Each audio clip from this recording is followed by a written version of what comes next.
evening all and everybody. So my topic for today for the discussion is echocardiography as point of care basics and beyond for all. So the first thing I like to say is, if you really don't look, we don't know. And why do I say that? Say a 21-year-old student who had an RTA, he complains of severe right leg pain and most commonly diagnosed as right femoral fracture, GCS 15/15, bruising marks seen over the chest and right leg. But when the general anesthetist take him up for a right femur fixation, his BP on monitor shows 90/50 and heart rate around 68. So I guess if you put up echo, and why this BP is not only the blood loss, because there has been no obvious blood loss. So if you put in an echo probe, we get to see this. So that's a huge pericardial tamponade. We can see a tamponade around the heart, and also there is an RV dilatation. So if someone sees this before taking him for anesthesia in the OT, then the whole anesthetic management changes. So that's why echo has been considered as a point of care ultrasound examination, and it's been performed at the patient's bedside, and specifically very useful in acute clinical situations to aid in making a diagnosis or providing a qualitative assessment of a patient. Now, why do I say that? There has been also proved recently in 2014 in Anesthesia Journal, a review article was published, and it shows that a review of echocardiography in anesthesia and perioperative practice, its impact and utility. It was published by one of the registrars and intensivist in an UK hospital. And what they did was they looked into a lot of studies, and what they found is, like, say, Canty et al. Did observational prospective study of transthoracic echo in 100 patients who were posted for non-cardiac patients. And they found that when you're doing transthoracic echo, they had plan of management was changed in 54% of their changes. They had to either step up or step down in monitoring or in even the usage of drugs or plan of anesthesia.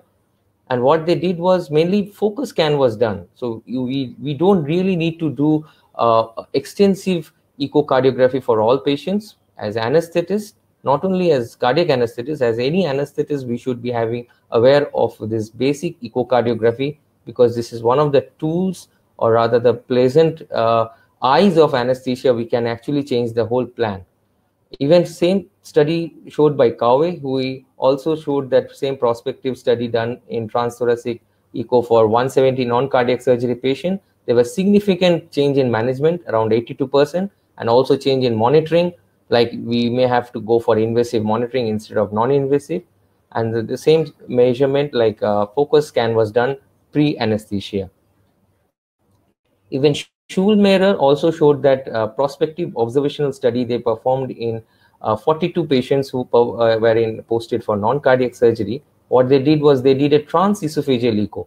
Now, there is a difference that I would like to say. A transesophageal echo is an invasive procedure, though you really need a bit more expertise and you need more experience, but that doesn't mean that a general anesthetist cannot perform. You don't need to always have cardiac anesthetist around, and this is a much more better tool, but only constraint is you need more expertise and more number of patients you might be having practice over that. Similarly, Hoffer et al. Also proved that TOE for non-cardiac surgery elective patients, they had changes in plan. So all these studies, what they found and showed that echocardiography is a plan changer, and especially in acute conditions, obviously in any emergency scenario or any doubtful scenario, where there are also patients posted in elective non-cardiac surgery, we should also, if you think that there is something wrong and you suspect, we should have a knowledge of transthoracic echo, and if we are able to do some basic screening, we may get a lot of knowledge, and we may actually give a better outcome in this era for all the patients. So why transthoracic echo in an unstable? Mainly to identify the hypovolemia, the volume status, which we are very much, which as anesthetists we should be very aware of it, or we are always dealing with it. There is something always a component of cardiac tamponade in road traffic accident. They may sometimes always not present with hemodynamic instability. They may be an impending cardiac tamponade, which usually is presented more often after anesthetizing. So it's like a case which I presented. If we couldn't have, if the BP was normal, say around 120/80, and obviously we wouldn't have done an echo, I think most of our anesthesia plan could have been just to go ahead with the spinal. But if you, and obviously after seeing this echo, I would rather not go for a spinal anesthesia. So that's how is the echocardiography a game changer in this, and it also helps in post-operative outcome and a safety for both for the patients and also for our outcome. Like new things like left ventricular and right ventricular failure should also be ruled out, which is also very seen very commonly in patients who are more towards the older patients who are chronic smokers. Even young patients, say around 40 to 50 years of aged patients who are posted for non-cardiac surgery, who are chronic smokers, they do have underlying hypertension. So chronic pulmonary hypertension, which can be precipitated if you are not during anesthesia, if you are not able to identify perioperative period.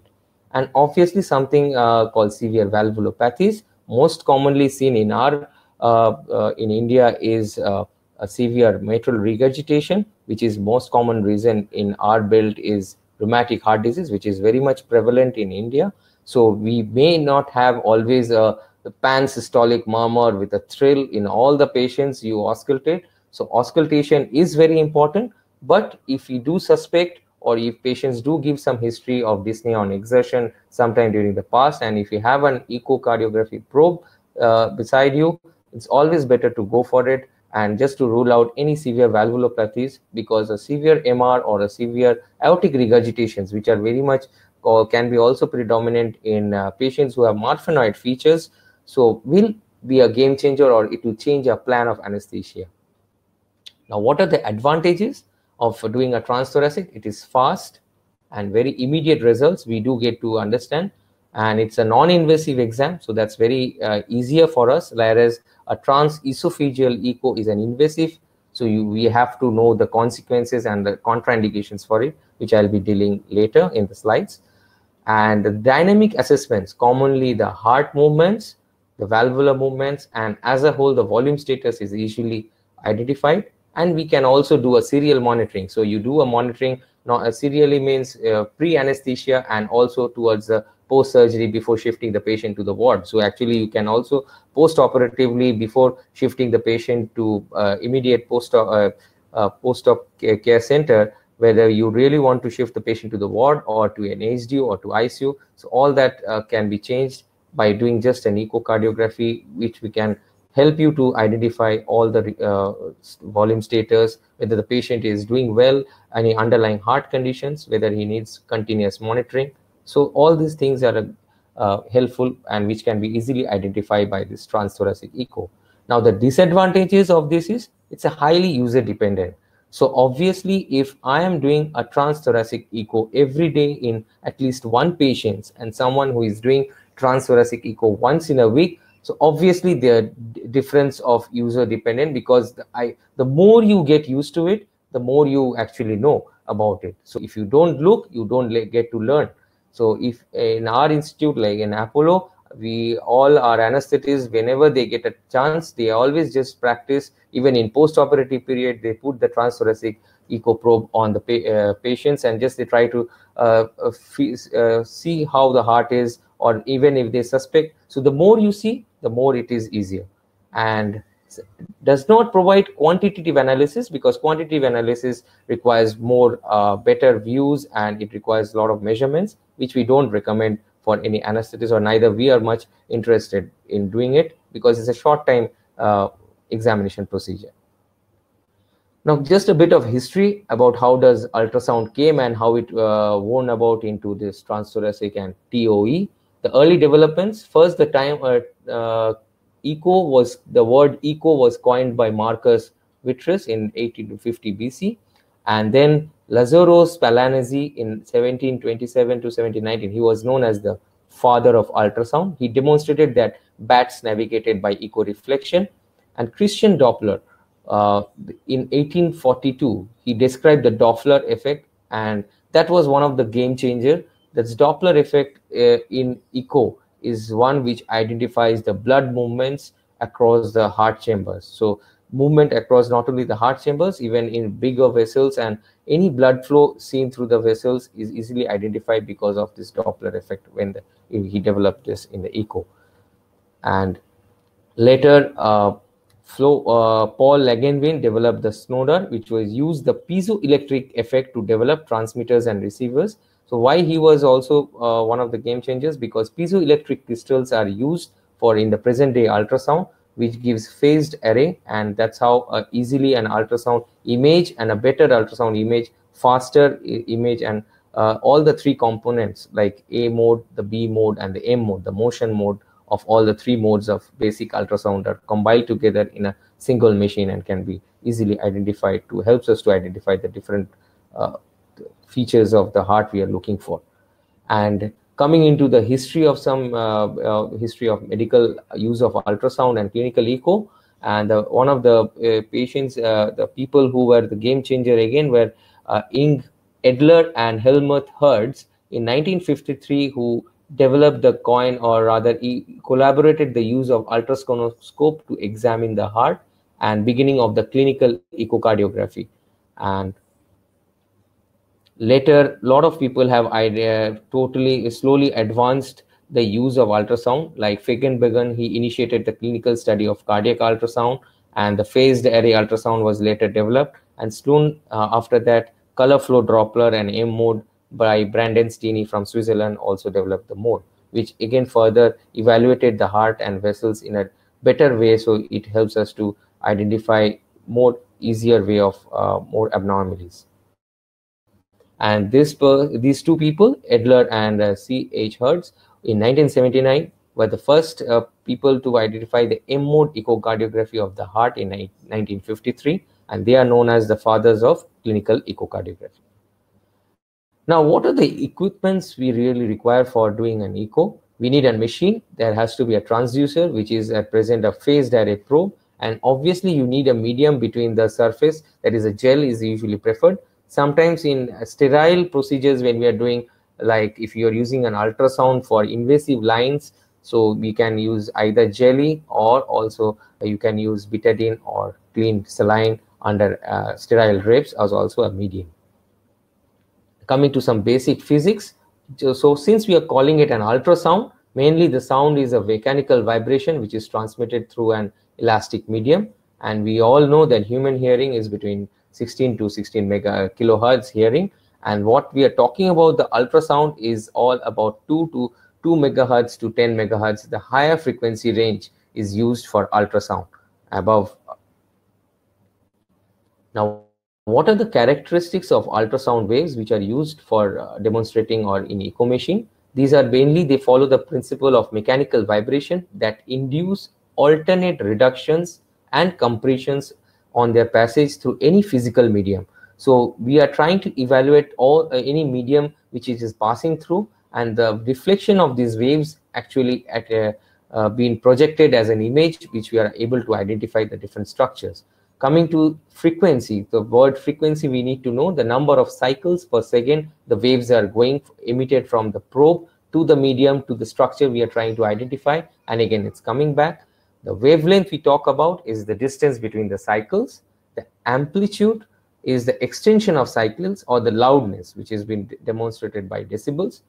Coming as an ultrasound propagation velocity and the carrying medium, as you can see in different medium, the ultrasound propagation velocity varies. Like in air, it is 330 meter per second, whereas in blood, it is 1560, in muscle, 1580, fat, it is 1450. So in average propagation velocity of ultrasound, more often in the soft tissue, is around 1540 meter per second.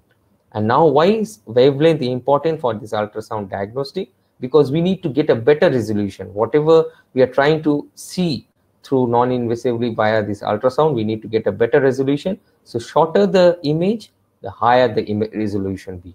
And the depth of penetration is proportional to the wavelength. So what is the depth of penetration? So wherever this transthoracic echo, that means we are putting the probe over the thorax. So we are trying to visualize anything under the thorax, inside the thorax, that is the heart, the lungs, and the pleural space. So the depth of penetration we are talking about from that, so how well these waves are penetrated to identify the structures underneath is inversely related to the frequency.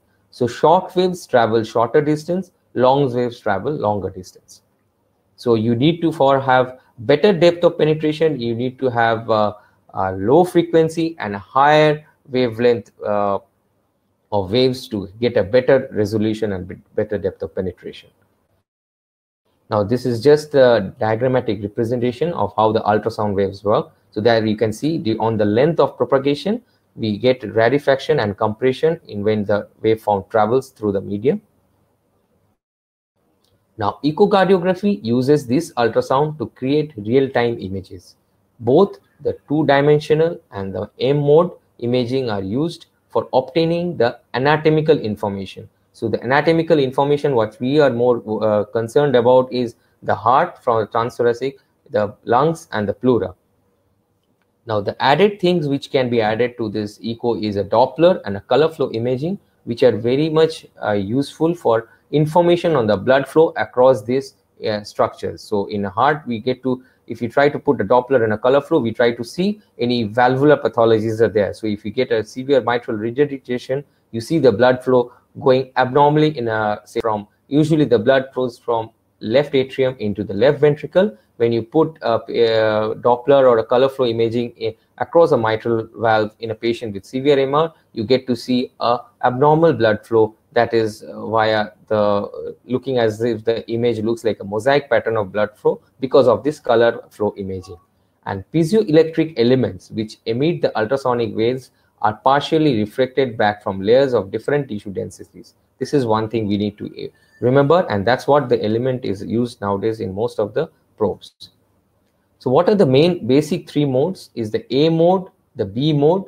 A mode is mainly the amplitude it is talking about. The B mode, it detects the brightness of the structures or the underlying structures we are trying to identify. And the motion, M mode is the M mode of the anatomical structures.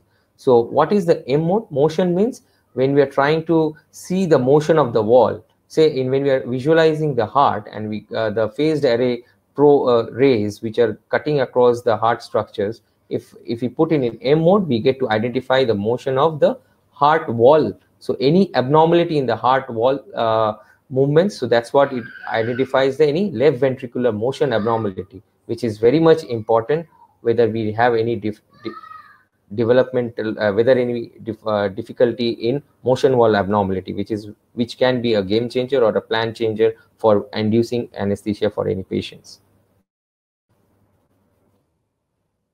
Cardiac ultrasound comprises of the three main components: the transducer, the display, the recording unit, the echocardiography unit. The main component consists of the phased array of which is emitted by the piezoelectric crystals. Up to 128 is used for 2D probe and 2500 for a 3D probe. Frequency of the transthoracic echo probe adult is around 2.5 to 3.5 megahertz, whereas for a pediatric it is around 7 to 12 megahertz. Most transesophageal echo probes, they uses between 3.5 to 7.5 megahertz. Now this is the schematic diagram of the transducer, which it looks like. This is a schematic of the transthoracic echo. It's got a lens and a cover plate at the most outer surface, then the matching layers, and in between the matching layers, the piezoelectric crystal are inserted. And you got an electrodes which helps in transmitting this movement of the piezoelectric crystal, which actually discharges or charges according to the rarefaction, and that's how the electrical energy is transmitted to a sound energy. And further, after getting the reflection of the ultrasound, then the sound energy is transmitted further, converted into electrical energy, and via cable it is sent to the monitor, where it is displayed into the monitor. So this is how it works. So if you see on applying current to the piezoelectric crystal, the changes of all the ions and anions, and the transducer generates ultrasound energy, and that's how it passes through the structures. And after reflection, when it comes back and the sounds are received by this probe, then the deformity in the mechanically which is seen, and the in between the piezoelectric crystals are transmitted, again converted to electrical energy, which is further been sent through the cable and to the monitor unit, and is displayed, and that's how we get to see the structures. So the returning signals, after having linear amplification and time gain compensation, envelope detection, polar video signaling, digital scan converter, and after post-processing with the proper video signaling, and that's how at the end result is what we get to see an image of the structures we are trying to look for. So this is as a whole in general how the intricacy of the ultrasound probe and what all it happens inside. Now, why do we need to actually have this transthoracic echo in all patients, or we should be having? Mainly, the established risk factors for post-op mortality is very much identified or easily identified if we manage to do in high-risk patients who are coming for non-cardiac surgery, like as we discussed in any polytrauma or suspected patients who are coming for elective surgeries. So what are the most risk factors which we can defer? Any systolic dysfunction, regional wall motion abnormality in the heart, underlying any valvular heart disease like severe aortic stenosis, mitral stenosis, mitral regurgitation, where most of the patients can be asymptomatic or they may have one or two symptoms quite in a lengthier gap. So you may not actually pick up a proper history of the cardiac symptoms. Patients with underlying diastolic failure, if the volume status of the patient can also have the post-op may lead on to the post-op mortality. Severe LVH is another component which should be also identified, which helps in the post-op mortality, or which actually the mortality has been it propagates the post-operative mortality. And lastly, the large and the gross visible intracardiac masses. This is very much common in patients, like if we get a patient who also have a use of drug abuse, so very commonly seen is a tricuspid vegetation, so that should not also be ruled out. Or any patients who had history of TI or recurrent syncope, and young patient, or a patients, if you see on putting the patient on monitor, you get to see atrial fibrillation and young patient, we should always look for severe MS and an underlying any LA thrombus, left atrial thrombus, should not be missed out. So that's also, it helps in post-operative managing the intraoperative management and prediction of the post-op mortality. Poor other things which also should be ruled out are poor global LV dysfunction, underlying any patients who have adult undiagnosed. Most commonly is a patent ferrum oval, which is easily missed out, pericardial diseases, diastolic dysfunction, hemo or pneumothorax in a trauma patients, pleural effusion. So patients with breathing difficulty, and you are suspecting any bruise marks over the chest, but no breathing difficulty, but a drop in saturation, you should also go to rule out any hemo or pneumothorax. Pericardial effusion again, and patients diagnosing or confirming the diagnosis of cardiogenic shock also is helped out by this use of echo. Now, just to brush through what all we can do and how easily we can do a transthoracic echo. Joe, this is more of a web platform, but I'll try to make it more easier for you. So just we will be discussing the three main windows, which is more useful for anesthetists to grossly evaluate what all been discussing and what we can rule out, which we can help in the post-operative outcome. The first window is the parasternal window, we just place next to the sternum. Then second window for a transthoracic examination is an apical window, and the third and very commonly used to identify the volume status is also a subcostal window. So whenever we are seeing an heart or cardiac structures through a transthoracic, we need to know what is a long axis and a short axis plane. This is a diagram which shows when we see the heart across a longitudinal section, it is more of a long axis plane, and we see a cut section, or we get to see the short axis plane. Now, some transducer terminology, the movement of the probes are usually superior, inferior, lateral, or medial. Tilting of the probe also can be superiorly, inferiorly, anteriorly, and posteriorly. The probe can be angulated more medial and lateral. Rotation of the probe, and also we should have a knowledge about the image index marker.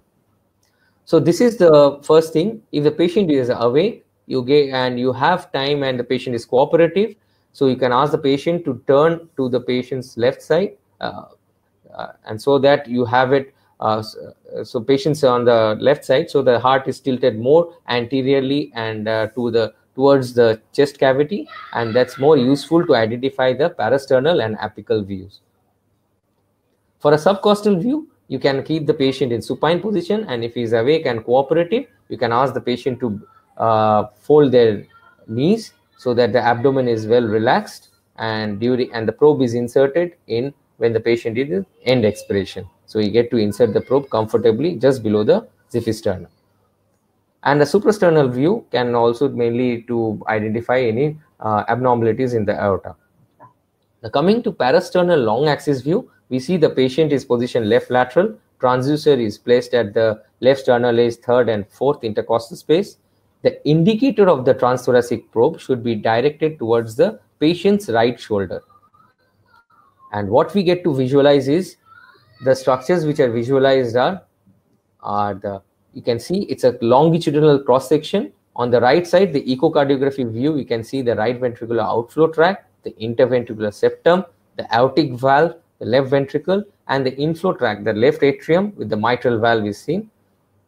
So that's how you get to see a cross section of most of the structures in this view, and you get to assess of most of like the mitral valve and the aortic valve, and also the right ventricle and the left ventricle grossly is identified. Now assessment, what we said is the left ventricular size and function, RV size and function, interventricular septum, any septal rupture, ascending aorta, aortic valve, mitral valve, and also pericardium is assessed to rule out any presence of effusion. Now parasternal short axis, how we place the probe in the same place just by turning the marker dot from the right shoulder 90 degrees towards the left shoulder, patient's left shoulder, and by tilting on the axis between the left hip and the right shoulder, short axis views are obtained at different level, say from the aortic up to the LV apex. And in the parasternal short axis view, we get to see three views when we tilt the transducer from the right shoulder or the head towards the feet. That is the aortic valve, mitral valve view, and the mid papillary view. In the aortic valve view, we get to see a structures like this, where we assess the aortic valve in an end-on view, and you get to see the right ventricular inflow-outflow tract. You can see the right atrium, tricuspid valve, and the right ventricular outflow tract, and the left atrium is also well assessed. In the mitral valve view, when you tilt the probe more towards the foot, patient's foot, from head end to foot region, you get to see a cross-section of the LV and the RV. So this is an end-on view where you get to see the mitral valve cross-sectional fish mouth appearance. The whole circumferential view of the left ventricle is seen, and also the right ventricle is well assessed. This is one of the commonest view where you can assess any regional wall motion abnormality of the heart or the left ventricle. And the mid ventricular view, you further tilt it more towards the foot, you get to see the mid papillary view, where instead of the valve, you get to see the papillary muscles of the mitral valve, and again the circumferential distribution of the wall, the anterior, lateral, inferior, and the septal left ventricular wall is seen. And also you can assess the pericardial across. So what all we can see in assess a parasternal short axis view, it helps to assess the left ventricle, right ventricular both size and function, aortic valve, mitral valve, and presence of any wall motion abnormalities. Now, how do we manage to see the apical four-chamber view? This is another very common view we can use. Transducer is positioned at the apex of the heart, and the indicator of the transducer is pointed towards the left of the patient's shoulder. And what we get to see is, we get to see from the apex as if we are looking from the apex towards the upper end of the heart. So we get to see from the tip of the probe, we get to the structures which are nearer the probe are the right ventricle and the left ventricle, and the farther away from the probe is the right atrium and the left atrium, and the interventricular valves which are present. So in this four-chamber view, assessment of left ventricle and left atrium is seen. The right ventricle and the right atrium is also assessed, the aortic valve, mitral valve, and also the tricuspid valve. Now, aortic valve is seen when you tilt it a bit more clockwise to get an five-chamber view. I don't think we need to really stress on this as an anesthetist because we can assess the aortic valve in the previous view as we discussed. The apical two-chamber view is achieved by placing the probe again in the apex but only thing is turning the indicator of the probe from the anti-clockwise towards the left side of the neck. So you are turning the probe from the right side of the left side of the shoulder towards the left side of the neck anti-clockwise. So there we get to see the two chamber view. And what are the two chambers we get to look at? Again, the closer to the probe is the left ventricle, and we get to see the wall, mainly the two common walls are anterior and the inferior wall, and the farther to the probe is in the left atrium. And coming to, this is a very commonest view, and which I think as anesthetist we should always use this view as the first, because this is very commonly used to identify the volume status. This is placed under the xiphisternum.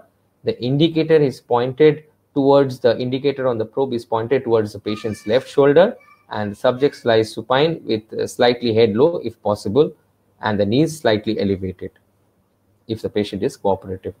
Now what we get to see, there are two views. You actually can see the heart by keeping the probe more towards the right side. So we get to see the right ventricle and the left ventricle towards near the probe, and the farther structures are the right atrium and the left atrium.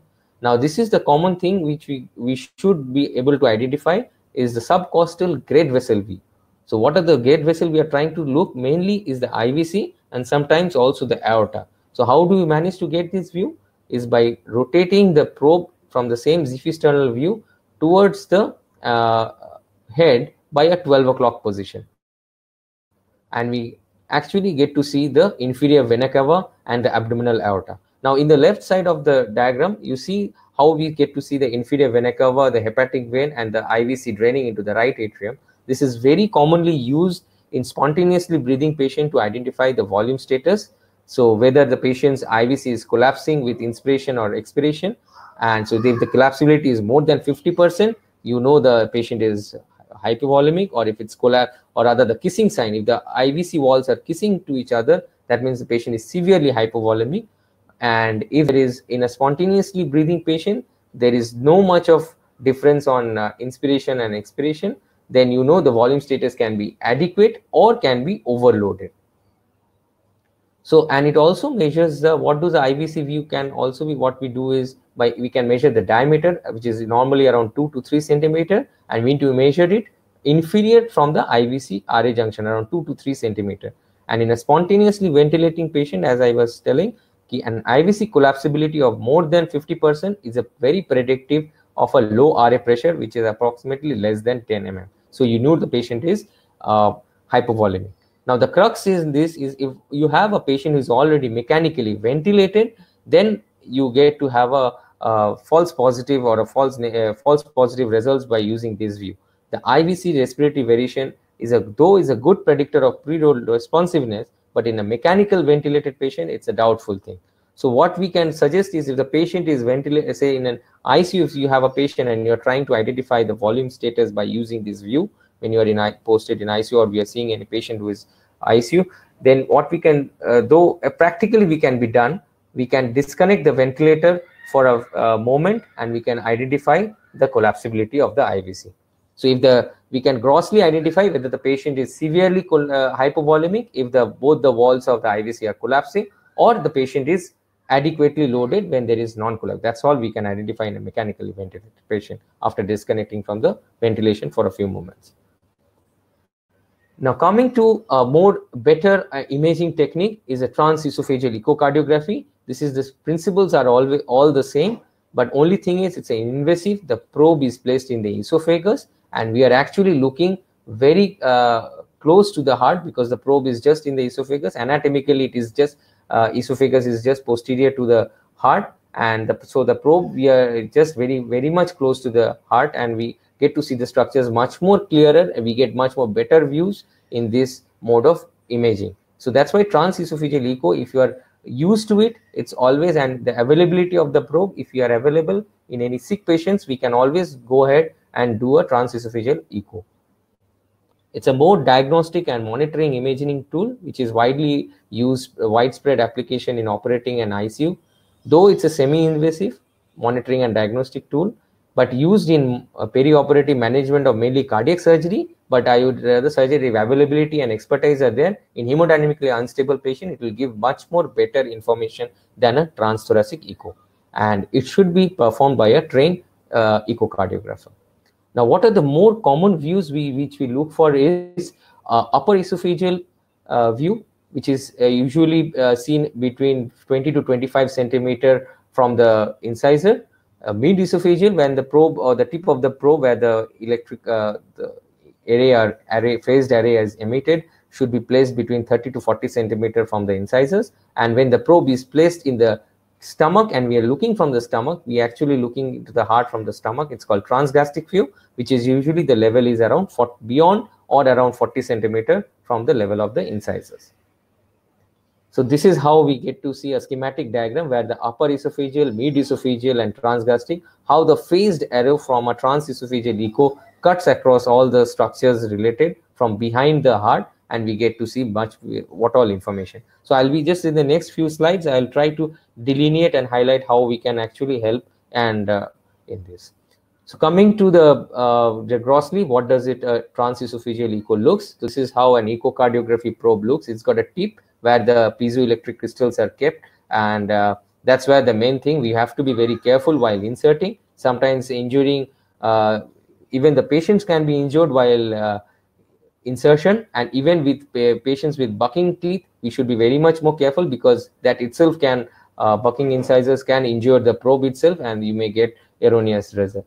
You have a body, and then the handle of the probe is there where you have control wheels, and there's a wire which is connected and along with a connector which connects to the monitor unit. Now, components of the transducer is almost the same as transthoracic echo. It's got a faceplate, an acoustic lens, and the piezoelectric material is placed in between with the backing material. Now, coming to the handle, a very close view of the handle, we get to see there are main three components. There is a brake. What is this brake used for? When the probe is actually not used, we lock it. So anyone should not be able to move the probe, because if you move the tip of the probe and it may cause injury it may get actually spoiled. So that's why the brake is used, mainly to keep the probe in neutral position, and no one should be able to move the probe either by these wheels. So actually you're creating a brake for the wheels. It's got a smaller wheel and a larger wheel. Usually the larger wheel helps in anti-flexing and retroflexing the probe, which I'll be showing in what does that mean. And the smaller wheel helps in right side and left side rotation. And the array rotation buttons are the phased array which are emitted from the tip of this transesophageal echocardiography probe. The ray can be rotated from 0 to 180 degree, and that's how when it examines the heart, the different structures are seen at different angles. So that's how what all the movements are possible in a TOE. Either you can turn it to the left, or it can be turned it to the right. You can push it in, or you can withdraw it. The phased array can be rotated from 0 to 180 degrees. And with the bigger wheel, you can actually do an anti-flexion. That is, pushing the tip of the probe can be anti-flexed anteriorly or retroflexed posteriorly. So these are the movements which are very much necessary in identifying, or while we are examining the cardiac and surrounding structures via transesophageal echo. We should have a knowledge about this. Now, what does the phase array orientation or the TE probe orientation is? This phased array which is placed, and we get to see the array phase, if you place it, orients from 0 to 180 degree. So 0 degree is where the transverse plane to the probe is in long axis, that is horizontal to the plane of the body, and oblique to the cardiac short axis view.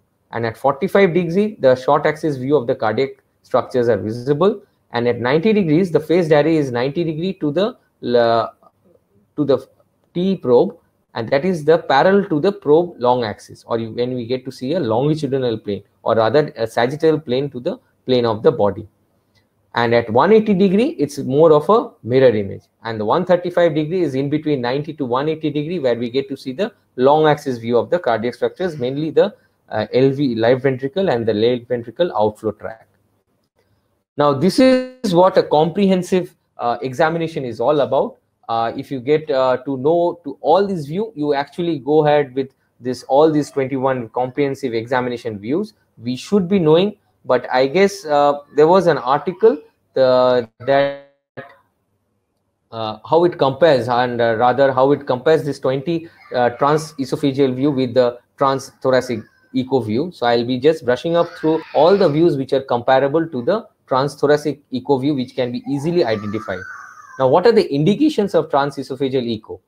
Then in category 1 indications, very much for the evaluation of acute, persistent and life-threatening hemodynamic instability in OR or ICU, or the intraoperative use in valve repair, intraoperative use in congenital heart surgery requiring CPAP, intraoperative use during repair of a HOCM, intraoperative use for endocarditis, perioperative use for suspected thoracic aortic aneurysm or dissection or disruption, assessment of the aortic valve during aortic valve dissection or aortic valve repair, and intraoperative evaluation of pericardial window procedures.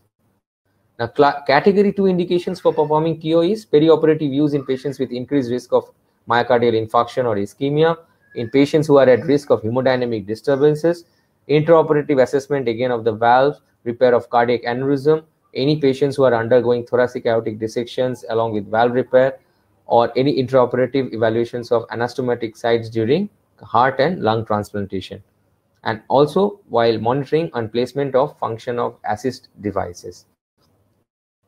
The category 3 indications for performing a TO is mainly to intraoperative evaluation of myocardial perfusion, the coronary anatomy, intraoperative use for any patients having cardiomyopathies or HOCM, hypertrophic obstructive cardiomyopathy, assessment of repairs of thoracic aortic injuries, any evaluation of pleuropulmonary disease intraoperatively, and also monitoring and the placement of IABP or automated cardiac defibrillators or pulmonary artery catheters. And also now in this COVID endemic area, it's very much used for in proper placement of ECMO, which is one of the tools for patients who are having pulmonary complications post-COVID. Now, since it's an invasive procedure, semi-invasive, what are the contraindications? We have to have a knowledge about it. The most absolute contraindication is, first is in an awake patient, refusal of the patient consent, a previous history of esophagotomy, previous esophagogastrectomy, or any history of geriatric surgery, or suspected or actual neck injuries patient. We should try to avoid insertion of TE, because while insertion of TE, you really need to manipulate the neck, and also the jaw movements are required for manipulation. Relative contraindications: esophageal stricture, esophageal diverticulum, patients who pediatric group of patients where is transesophageal fistula is there, hiatus hernia, large descending thoracic aortic aneurysm. This is more of a relative, so it can be used by expertise, because in all the aneurysm repair, TO is one of the most common monitoring tool. And patients with unilateral vocal cord paralysis for more of medical legal reasons, esophageal varices who are active, and post radiation therapy. Now, as I was talking about what all the TE views out of all the 21 comprehensive views which I showed is very more commonly or rather equal to all the TE transthoracic views, which can be almost same, we should be having knowledge about, is the comparative views. Like the parasternal long axis view can be easily compared to the mid-esophageal long axis view, where the left atrium, mitral valve, left ventricular outflow tract, and the aortic valve is assessed. Like in transesophageal, the transgastric basal, mid and apical short axis view is more similar to the assessment in the transthoracic echo, like as we see in parasternal basal, mid and apical short axis view, where the right ventricle, mitral valve, and the left ventricle is assessed. In mid-esophageal, right ventricular inflow-outflow tract in a TE view is more commonly same as the parasternal short axis view, where all the right ventricle, tricuspid, right atrium, pulmonary valve, right ventricular outflow tract, and the aortic valve is visualized. And the more commonly apical 4-chamber and the apical 2-chamber seen in transthoracic view is easily observed in TE with a mid-esophageal 4-chamber and mid-esophageal 2-chamber view. Now, how do we manage to get the mid-esophageal 4-chamber view? The transducer is placed in the mid-esophagus behind the left atrium in the esophagus. Plane or the phased array of the emission of the rays are kept between 0 to 10 degrees. Here, what we get to see is just the opposite. Since the probe is placed behind the heart, it is in the esophagus, we are actually observing the heart very closely. The nearer structures are the one which are more closer to the esophagus. So the posterior more structures are nearer to the tip of the probe. So the left atrium and the right atrium is more seen nearer to the probe, and the farther to the probe is seen the left ventricle and the right ventricle. This is just an opposite view of what we get to see in the mid four chamber apical view. So if we, this is a live echo videography, this is how what we get to see. You can see the mitral valve, left atrium on the left ventricle, and also the right ventricle. In the mid-esophageal two-chamber view, the position of the probe is same again in the esophagus, but only thing the omniplane of the phased array is changed from 0 to 10 to up to 80 to 100 degrees. And here we are assessing only the two chambers, the left atrium and the left ventricle, and also the left atrial appendage. Why we need to identify the left atrial appendage is more commonly to rule out any patients who are underlying atrial fibrillation with presence of LA thrombus, because that will change the whole post-operative management also. And sometimes in dilated coronary sinus, you can see a very well informative. In mid-esophageal long axis view, here the probe is again in the esophagus. Only thing, the omniplane of the phased array is changed from 100 and it's gone beyond to 120 to 110, 140 degrees. And here you get to see the most commonly the left atrium and the left ventricular outflow tract. That is the most commonly assessed structure, and also the right ventricle and the right ventricular outflow tract. So this is how the live video shows, and you get to see the mitral valve and the aortic valve in the same view along with the right ventricle. Now, the transgastric views are the most common views which are best for evaluating the left and the right ventricle, both functioning, and also the volume status is more commonly seen, and it helps in also assessing the ejection fraction and wall motion abnormality, and it also identify accurately the gradients of the aortic valve and to assess the degree of aortic stenosis or aortic regurgitation with patients in like Marfanoid patients. In transgastric basal short axis view, when the probe is actually placed in the stomach, and you get to see we are actually seeing from the stomach, so we are trying to look the heart from below, and the probe is slightly antiflexed, and in first appearance of the structures we get to see is the fish mouth appearance, the typical short axis view where the mitral valve is seen like a fish mouth, and you get to see the you assess the left ventricle circumferentially and the right ventricle, and also the interventricular septum, and along with the two commissures and the leaflets. So this is how a transgastric short axis view at the mitral level looks like. You get to see the basal structure, the basal of the left ventricle, and the anterior and the posterior leaflet. In the mid-papillary view, similarly as in transthoracic we saw, we just have to insert the probe a bit more inside and make it more antiflex, and the transducer angle is placed around between 0 to 20 degrees, and the phased array is kept around same between 0 to 20 degrees. Where you get to see the most commonly both the papillary muscle, and in this short axis papillary muscle view, the very commonly identify is any regional wall motion abnormality. That is the more commonly the closer to the probe that is seen on the upper side of the screen is the inferior wall. The farthest from the probe is the anterior, and the interventricular septum, and the lateral side on the right side of the screen is seen the lateral wall. So this is a live video. This is how a hypertrophic heart looks like, and you get to see both the papillary muscle and also the volume status is paid. So this is a video of a normovolumic patient. So if you get to see a video like this is what I was talking about. Any young patient, we should not miss a video, and how a color flow imaging actually helps. So if you place a color flow Doppler, this is a mid-esophageal 4-chamber view in a transesophageal echocardiography examination, you get to see a mosaic pattern of flow across the mitral valve towards the left atrium, and that shows a patient having underlying severe mitral regurgitation. We should not be missed out because it changes the whole plan of perioperative and postoperative management.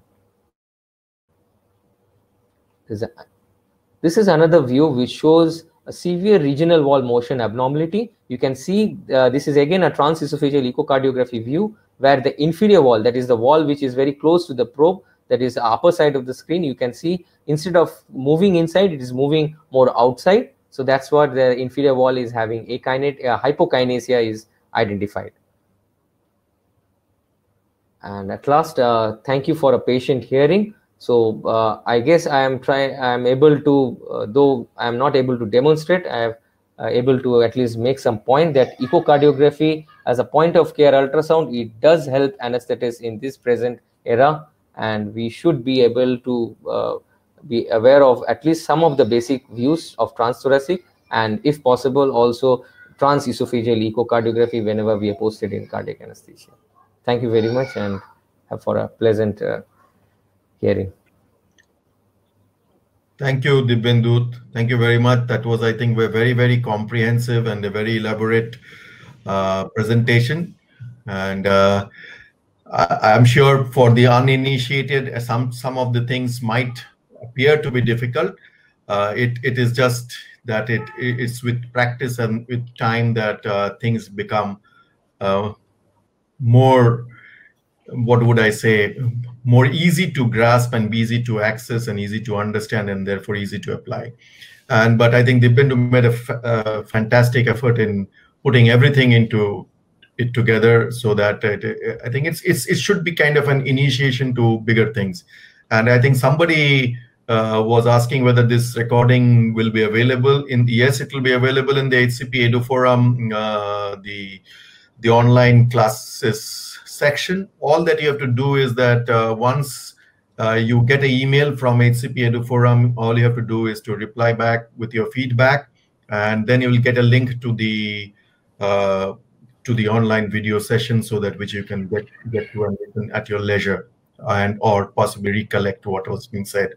I'll just take up a few questions. I think one of that was that what exactly is a phased array probe, and how does a phased array probe help, and what happens if you don't have a phased array probe? So as I said initially in the starting, a phased array probe is the newly developed. Initially, the ultrasound they use linear array, or rather linear probes were used, where the now phased array is a more complicated, but it is generated in a phased manner, where higher wavelengths are used, and this is arranged from only because of the help of piezoelectric elements, which are now developed in most of all the probes which are available in the market.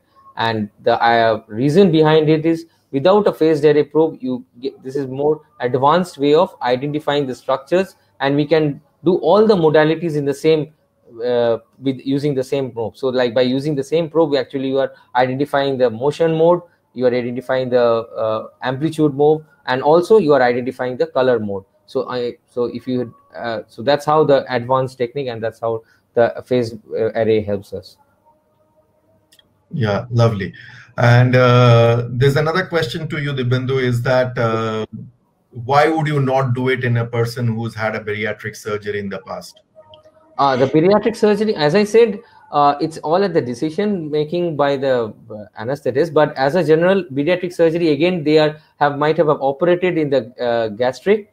So if you don't know the history properly, what kind of surgery was done, if it's something related to the gastroesophageal junction, and you insert a TOE probe and you are not an expert, you may land up in injuring some structures, because it is totally, we are not seeing what is there inside. So better to go for a transthoracic, or even if you want to, a bariatric surgery after not an immediate surgery, say maybe more than 6 months, maybe the tissues will be more stronger to handle any sort of insertions by any external structures like transthoracic, so trans echo probe.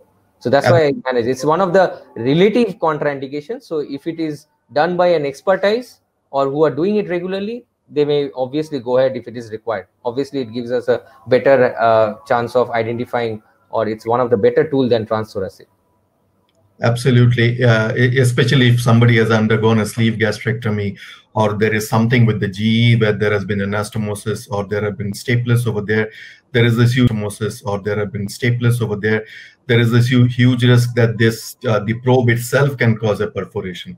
And many people currently would say that if you know that this person has had a bariatric surgery, or you know that a person possibly has varices, and you think that transesophageal echocardiography will change parameters, it's many people would possibly then do pre-operative upper GI endoscopy as a screening before you do the intraoperative T, so that you know what is in store for you. Yeah, I guess that's what the standard for an elective procedure. When you know a invasive TOE is required, obviously we need to rule out, as Dr. Sengupta sir said. So that's how the plan is. For an emergency scenario, we have to be a bit careful. We need to rule out we need to balance between the benefit and the risk benefit ratio. Correct, absolutely. I cannot understand if you can elaborate, Dr. Kapoor, as to what you mean by can anybody do with linear probe? Do what with a linear probe?